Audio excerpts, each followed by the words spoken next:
ನಮಸ್ಕಾರ. ಚಾಲುಕ್ಯ ಸ್ಟಡಿ ಸರ್ಕಲ್ಗೆ ತಮ್ಗೆಲ್ಲರಿಗೂ ಆತ್ಮೀಯ ಸ್ವಾಗತ. ಆತ್ಮೀಯ ವಿದ್ಯಾರ್ಥಿಗಳೇ, ನಾನು ಹನುಮಂತ್ ಎಂ ಮರ್ಕತ್ತಿ. ವಿದ್ಯಾರ್ಥಿಗಳ ಇವತ್ತಿನ ತರಗತಿಯಲ್ಲಿ ನಾವು ಭೂಗೋಳಶಾಸ್ತ್ರ ಅಂದ್ರೆ ದ್ವಿತೀಯ PUC ಭೂಗೋಳಶಾಸ್ತ್ರಕ್ಕೆ ಸಂಬಂಧಪಟ್ಟಂತೆ 2025ರ ವಾರ್ಷಿಕ ಪರೀಕ್ಷೆಯ ನೀಲನಕ್ಷೆಯನ್ನ ಚರ್ಚೆ ಮಾಡ್ತಾ ಹೋಗೋಣ. ಚರ್ಚೆ ಮಾಡೋಕ್ಕಿಂತ ಮುಂಚೆ ನಮ್ಮ ಚಾನೆಲ್ಗೆ ಏನಾದರೂ ನೀವು ಹೊಸಬರಾಗಿದ್ರೆ ಚಾನೆಲ್ ಸಬ್ಸ್ಕ್ರೈಬ್ ಮಾಡ್ಕೊಳ್ಳಿ, ಹಾಗೆ ಪಕ್ಕದಲ್ಲಿರ್ತಕ್ಕಂಥ ಬೆಲ್ ಐಕನ್ ಪ್ರೆಸ್ ಮಾಡ್ಕೊಳ್ಳಿ ಅಂತ ಹೇಳ್ತಾ ಪ್ರತಿಯೊಂದು ದ್ವಿತೀಯ PUCಗೆ ಸಂಬಂಧಪಟ್ಟಂತ ಪ್ರತಿಯೊಂದು ವಿಡಿಯೋಗಳನ್ನ ನಾನು ಈ ಚಾನೆಲ್ ಅಲ್ಲಿ ಹಾಕ್ತಾ ಇರ್ತೀನಿ. ಹಾಗಾದ್ರೆ ಇವತ್ತಿನ ವಿಡಿಯೋದಲ್ಲಿ ನಾವು ದ್ವಿತೀಯ PUC ಭೂಗೋಳಶಾಸ್ತ್ರಕ್ಕೆ ಸಂಬಂಧಪಟ್ಟಂತೆ ಭೂಗೋಳಶಾಸ್ತ್ರದ ನೀಲನಕ್ಷೆ 2025ನ ಚರ್ಚೆ ಮಾಡ್ತಾ ಹೋಗೋಣ. ಸ್ಕ್ರೀನ್ ಅಲ್ಲಿ ನಿಮ್ಗೆ ನೀಲನಕ್ಷೆಯನ್ನ ಕೊಡ್ತಾ ಹೋಗ್ತೀನಿ ನೋಡಿ. ಸ್ಕ್ರೀನ್ ಅಲ್ಲಿ ನಿಮ್ಗೆ ನೀಲನಕ್ಷೆಯನ್ನ ನೋಡಿದಾಗ ಅಲ್ಲಿ ನಿಮ್ಗೆ ಕನ್ಫ್ಯೂಸ್ ಆಗುವಂತದ್ದು ಅಂದ್ರೆ ನೀವು 3 ನೀಲನಕ್ಷೆಯನ್ನ ಕೊಟ್ಟಿದ್ದಾರೆ, 3 ಮಾದರಿ ಪ್ರಶ್ನೆ ಪತ್ರಿಕೆಯನ್ನ ಈ ವರ್ಷ ಬಿಟ್ಟಿರುವಂತದ್ದು. ಅದಕ್ಕೋಸ್ಕರ ಯಾರು ಪ್ರಥಮವಾಗಿ ಪರೀಕ್ಷೆಯನ್ನ ಬರಿತಾ ಇರ್ತಾರೆ ಅವರು ಮೊದಲ ನೀಲನಕ್ಷೆಯನ್ನ ಅಥವಾ ಮೊದಲ ಬ್ಲೂ ಪ್ರಿಂಟ್ ಅನ್ನ ನೀವು ಚರ್ಚೆ ಮಾಡ್ಬೇಕಾಗತ್ತೆ. ಆ ಬ್ಲೂ ಪ್ರಿಂಟ್ ಅನ್ನ ನಾನು ಸ್ಕ್ರೀನ್ ಅಲ್ಲಿ ಹಾಕಿದಾಗ ನಿಮ್ಗೆ ಯಾವುದೇ ರೀತಿ ಅರ್ಥ ಆಗಲ್ಲ, ಅಥವಾ ನಾನು ಆ ಬ್ಲೂ ಪ್ರಿಂಟ್ ನಿಮ್ಗೆ ಕೊಟ್ರೆ ಕನ್ಫ್ಯೂಸ್ ಆಗುತ್ತೆ. ಅದಕ್ಕೋಸ್ಕರ ನಾನು ಏನ್ ಮಾಡಿದೀನಿ, ನಿಮ್ಗೆ ಈಸಿ ಆಗ್ಲಿ ಅಂತ ಆ ಬ್ಲೂ ಪ್ರಿಂಟ್ ನಾನು ಈ ರೀತಿ ರೆಡಿ ಮಾಡ್ಕೊಂಡಿದ್ದೀನಿ. ಆ ಬ್ಲೂ ಪ್ರಿಂಟ್ ನಿಮ್ಗೆ ಈಸಿ ಆಗ್ಲಿ ಅಂತ ಈ ರೀತಿ ರೆಡಿ ಮಾಡ್ಕೊಂಡಿದ್ದೀನಿ.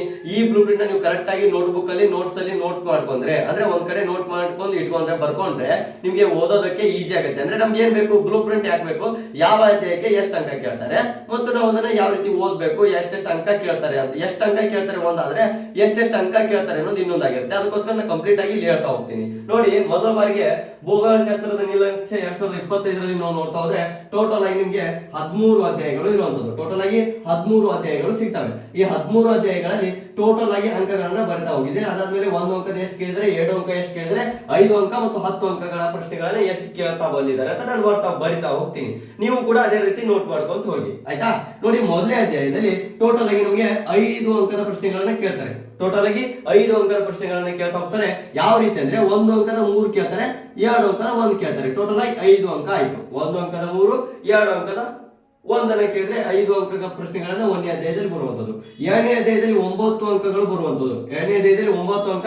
1+1 ಅಂದ್ರೆ 1 ಅಂಕದ ಯಾರು ಕೇಳ್ತಾರೆ ಅಂದಂಗ. ಇದು ಸ್ಟಾರ್ ಮಾರ್ಕ್ ಇರುತ್ತೆ, ಬಿಟ್ಟ ಸ್ಥಳ ಬರ್ತಲ್ಲ, ಹೊಂದಿಸಿ ಬರೆಯಲ್ಲಿ ಬರ್ತಿದೆ. ಸ್ಟಾರ್ ಮಾರ್ಕ್ ಇದ್ರೆ ಹೊಂದಿಸಿ ಬರೆಯ, ಬಿಟ್ಟ ಸ್ಥಳ ಆ ರೀತಿ ಇದೆ ಅಂದಂಗೆ ನೋಡಿ. 1 ಅಂಕದ 1+1 ಅಂದ್ರೆ 1 ಅಂಕದ 2 ಕೇಳ್ತಾರೆ, 2 ಅಂಕದ 1 ಕೇಳ್ತಾರೆ. ಟೋಟಲ್ ಆಗಿ 9 ಅಂಕ ಪ್ಲಸ್ 1, 5 ಅಂಕದ 1 ಕೇಳ್ತಾರೆ ಅಂದ್ರೆ 9 ಅಂಕ. 5 ಅಂಕದ 1, 2 ಅಂಕದ 1, 1 ಅಂಕದ 2, ಟೋಟಲ್ ಆಗಿ 9 ಅಂಕ 2ನೇ ಅಧ್ಯಾಯದಲ್ಲಿ ಕೇಳುವಂತದ್ದು. ಅದೇ ರೀತಿ 3ನೇ ಅಧ್ಯಾಯದಲ್ಲಿ 5 ಅಂಕ ಕೇಳ್ತಾರೆ. 2 ಅಂಕ, 1 ಅಂಕದ 3 ಪ್ರಶ್ನೆಗಳು, 2 ಅಂಕದ 1 ಪ್ರಶ್ನೆ.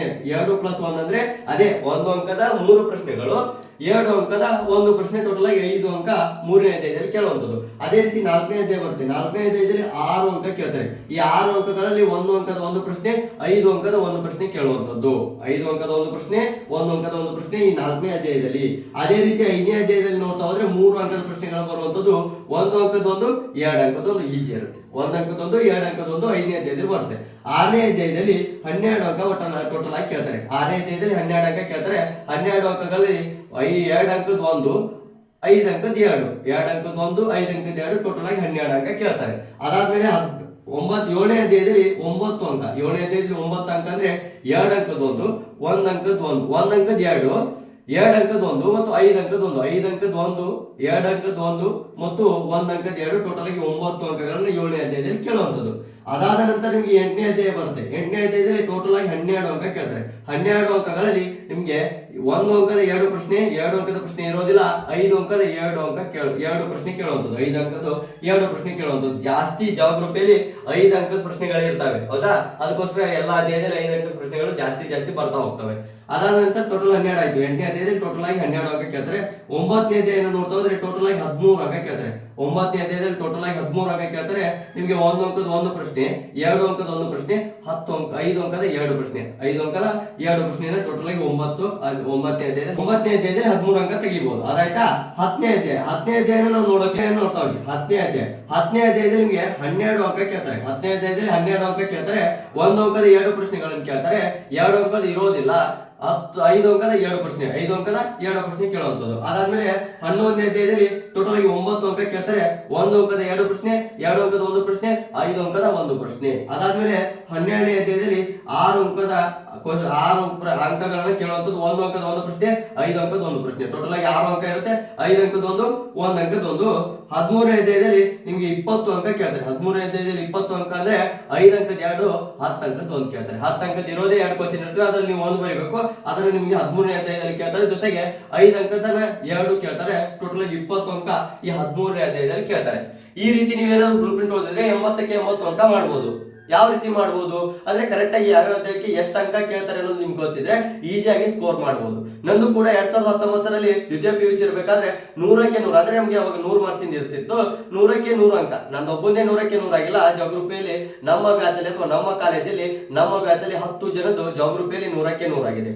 ಯಾವ ರೀತಿ ನಾವು 100ಕ್ಕೆ 100 ಮಾಡಿದ್ವಿ, ನೀವು 80ಕ್ಕೆ 80ನ್ನ ಈಸಿಯಾಗಿ ಯಾವ ರೀತಿ ತಗೋಬಹುದು ಅಂತ ನಾನು ಒಂದು ಕೋರ್ಸ್ ಮುಖಾಂತರ ಹೇಳ್ತಾ ಇದ್ದೀನಿ. ಅಂದ್ರೆ ನಂದು ಜಾಗ್ರಫಿಯಲ್ಲಿ 100ಕ್ಕೆ 100 ಆಗಿದೆ, 100% ಆಗಿದೆ. ಅದನ್ನ ನಾನು ಪ್ರೂಫ್ ಬೇಕಾದ್ರೆ ಕೊಡ್ತೀನಿ.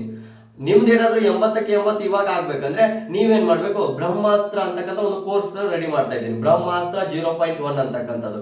ಬ್ರಹ್ಮಾಸ್ತ್ರ 0.1 ಅಲ್ಲಿ ನಿಮ್ಗೆ ಏನಿರುತ್ತೆ, ಕಂಪ್ಲೀಟ್ 13 ಚಾಪ್ಟರ್ ನೋಟ್ಸ್ ಇರುತ್ತೆ. 1 ಅಂಕದ ಯಾವ ರೀತಿ ಬರಬೇಕು, 2 ಅಂಕದ ಯಾವ ರೀತಿ ಬರಬೇಕು, 5 ಅಂಕದ ಇಂಪಾರ್ಟೆಂಟ್. 5 ಅಂಕದ ನಿಮಗೆ ಇಷ್ಟು ಕ್ವಶನ್ಗಳು ಬರ್ತವೆ. ಟೋಟಲ್ ಆಗಿ 13 ಕ್ವಶನ್ ಬರ್ತವೆ 5 ಅಂಕದ. ಅದ್ರಲ್ಲಿ ನೀವು 8 ಏನೋ ಬರೀಬೇಕು, ಹೌದಾ? ಅಷ್ಟು ಕ್ವಶನ್ಗಳನ್ನ ಯಾವ ರೀತಿ ಬರಬೇಕು ಮತ್ತೆ 10 ಅಂಕದ ಯಾವ ರೀತಿ ಬರಬೇಕು ಅನ್ನೋದು ಕಂಪ್ಲೀಟ್ ಆಗಿ ಹೇಳ್ಕೊಡ್ತಾ ಇರ್ತೀನಿ. ಅದಾದ್ಮೇಲೆ ನಿಮ್ಗೆ 13ರಲ್ಲಿ 10 ಅಂಕದ್ದು 5 ಅಂಕದ್ದು ಬರ್ತಾ ಇರ್ತೀವಿ, ಅದನ್ನ ಯಾವ ರೀತಿ ಓದಬೇಕು.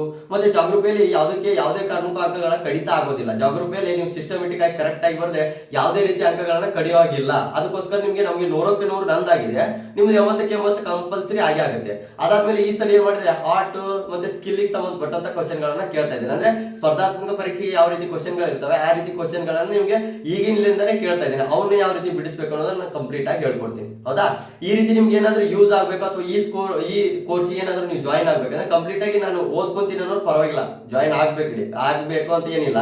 ನೀವೇನಾದ್ರೂ ನಾ ಸ್ಟಡಿ ಮಾಡ್ಬೇಕು, ನಂದು ಜಾಸ್ತಿ ಸ್ಕೋರ್ ಆಗ್ಬೇಕು ಅನ್ನೋರು ಏನಾದ್ರು ನೀವು ಈ ಬ್ರಹ್ಮಾಸ್ತ್ರ 0.1 ಏನಾದ್ರು ಈ ಕೋರ್ಸಿಗೆ ಜಾಯಿನ್ ಆಗ್ಬೇಕಂದ್ರೆ ನೀವೇನ್ ಮಾಡ್ಬೇಕು, ಕೆಳಗಡೆ ಕಾಣ್ತಕ್ಕಂಥ ನಂಬರ್ಗೆ ವಾಟ್ಸ್ಆಪ್ ಅಲ್ಲಿ ಬಂದ್ಬಿಟ್ಟು, ವಾಟ್ಸ್ಆಪ್ ಅಲ್ಲಿ ನಂಬರ್ ಇರುತ್ತೆ, ವಾಟ್ಸ್ಆಪ್ ಗೆ ಸೇವ್ ಮಾಡ್ಕೋಬೇಕು. ಕೆಳಗಡೆ ಸ್ಕ್ರೀನ್ ಅಲ್ಲಿ ಕಾಣ್ತಕ್ಕಂಥ ನಂಬರ್ಗೆ ವಾಟ್ಸ್ಆಪ್ ಅಲ್ಲಿ ಬಂದ್ಬಿಟ್ಟು ಬ್ರಹ್ಮಾಸ್ತ್ರ 0.1 ಅಂತ ನೀವು ಮೆಸೇಜ್ ಮಾಡಿದ್ರೆ ಕೇವಲ 99 ರೂಪಾಯಿ, ಕೇವಲ 99 ರೂಪಾಯಿ ನೀವು ನೋಟ್ಸ್ ಇಂದ ಹಿಡಿದು 2025ರ ವಾರ್ಷಿಕ ಪರೀಕ್ಷೆವರೆಗೂ ನಿಮಗೆ ಜಾಗ್ರಫಿಗೆ ಸಂಬಂಧಪಟ್ಟಂತೆ ಅಂದ್ರೆ ಭೂಗೋಳಶಾಸ್ತ್ರಕ್ಕೆ ಸಂಬಂಧಪಟ್ಟಂತ ಪ್ರತಿಯೊಂದು ವಿಷಯಗಳನ್ನ ಆ ಚಾನಲ್ ಅಲ್ಲಿ ಅಥವಾ ಆ ವಿಡಿಯೋ ಮುಖಾಂತರ ಅಥವಾ ನಾವು ಒಂದು ಗ್ರೂಪ್ ನ ಕ್ರಿಯೇಟ್ ಮಾಡಿ ನೀವು ಆ ಗ್ರೂಪ್ ಮುಖಾಂತರ ನಿಮಗೆ ಕೊಡ್ತಾ ಹೋಗ್ತೀವಿ ಅಂತ ಹೇಳ್ತಾ ಇವತ್ತಿನ ವಿಡಿಯೋ ನಿಮ್ಗೆ ಯೂಸ್ ಆಗಿದೆ.